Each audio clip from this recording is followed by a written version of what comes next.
All right, so we got Wladimir Klitschko defending his world heavyweight titles in New York against challenger from Philly, Pennsylvania, USA, Bryant Jennings. Now, in my opinion, this is a classic case of a fighter going into a fight before he's ready. And obviously I'm talking about Bryant Jennings. And what I mean by that is Bryant Jennings has not yet reached his ceiling as a fighter. Nowhere near.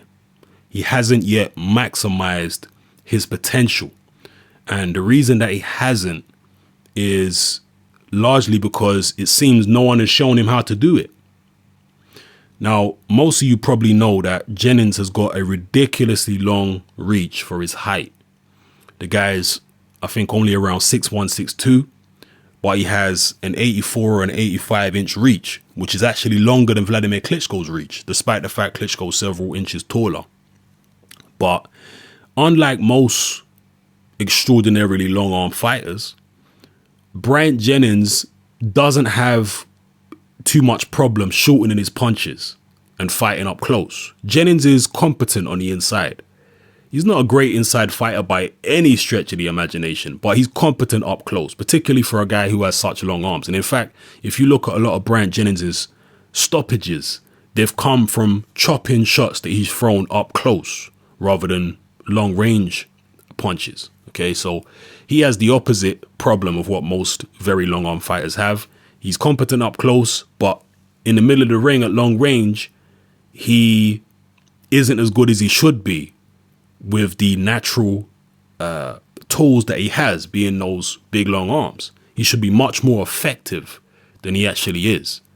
And the reason why is because he doesn't position his feet or his upper body correctly to be able to maximize his reach.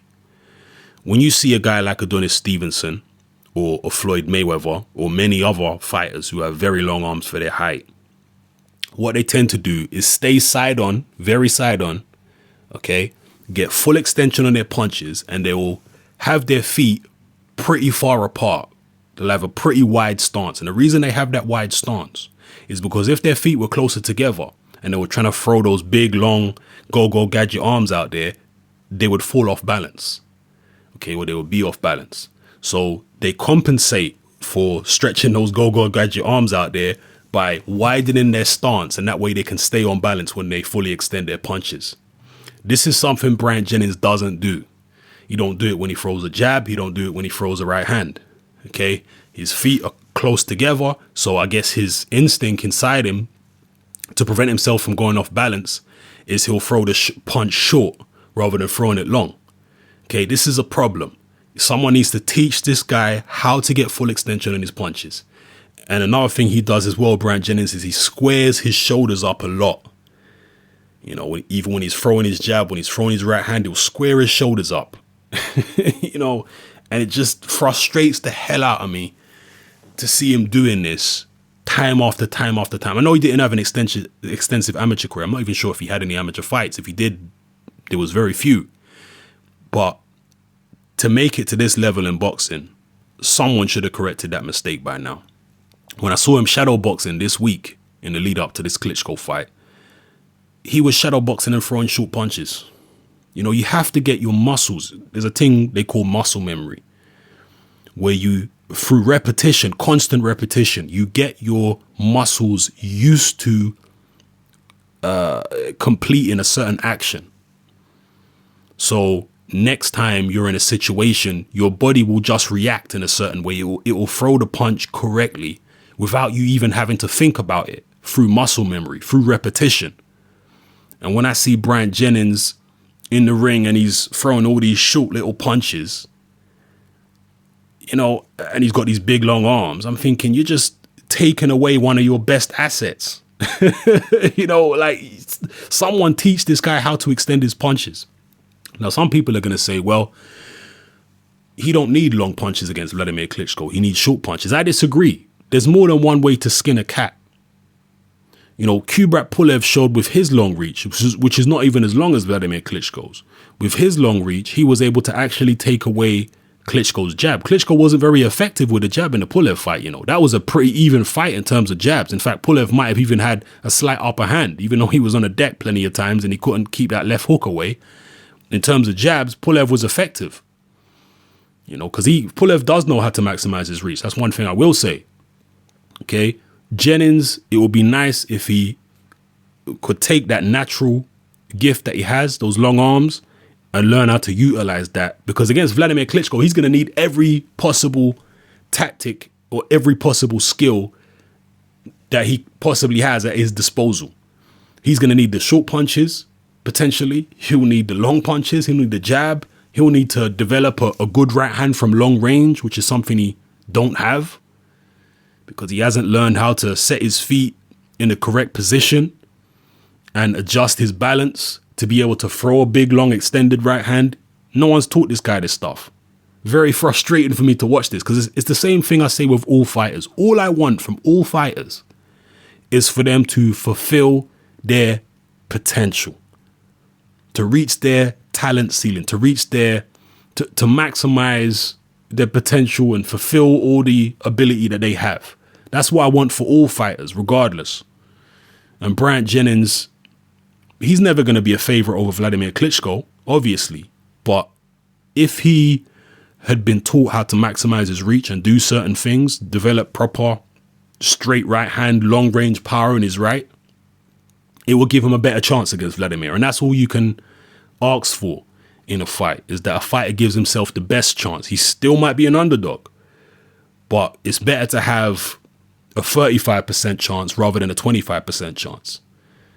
As long as you do your best and you maximize your ability and your potential, you can have no regrets. But if you go into a fight of this magnitude and you lose, and you look back on it and you say, you know what? I hadn't developed my technique. There were so many mistakes I was making, things that really were pretty easy to correct if I was just shown.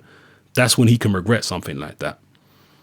So anyway, as far as I see the outcome of the fight, I don't see it being particularly difficult for Wladimir Klitschko. The only one thing I will say is that this fight being in the USA, if you go back and look at Vladimir's old fights in America, the referees in the USA tend to be a lot more mindful of Wladimir Klitschko's holding, and they don't let him get away with the kind of holding that he gets away with in Germany. That's last time he was in the USA anyway. I hope it's going to be the same this time. And that could maybe make Wladimir a little bit uncomfortable, the fact that he won't get away with holding the way he normally does. But the problem is Bryant Jennings, although he's competent up close on the inside, he's not that dangerous. He's not a guy like a Povetkin, for example, who's pretty lethal up close. Imagine if Wladimir Klitschko had fought Povetkin in New York with a referee who wouldn't allow Klitschko to lean on and hold Povetkin the way that he did. That fight could have been very, very different. I'm telling you right now. The only reason that Wladimir Klitschko was holding and leaning on Povetkin so incessantly is because he knew how dangerous Povetkin is up close. That's why Wladimir was doing that. And he really should have had several points deducted or even been disqualified for the way he held and leaned on Povetkin in that fight. It was disgraceful. Okay, as talented as Klitschko is, I mean, that was a terrible display that he put on in that Povetkin fight in terms of fouling. It was horrible. I've seen fighters disqualified for far less.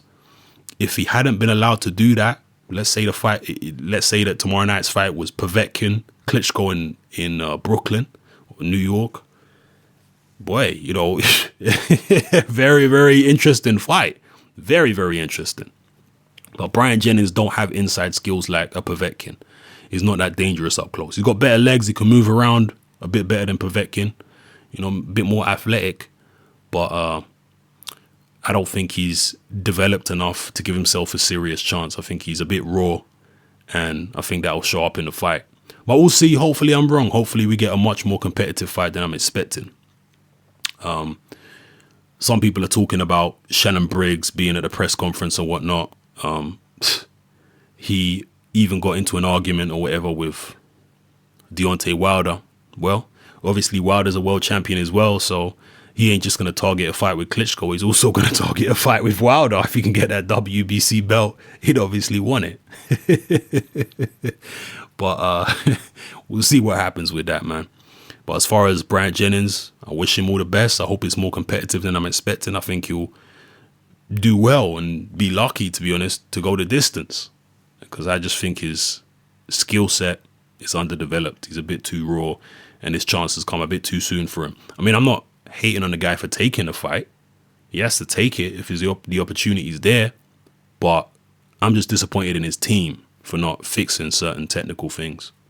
It is what it is. Drop your comments below. Let me know how you feel about this fight and everything I've talked about in the video.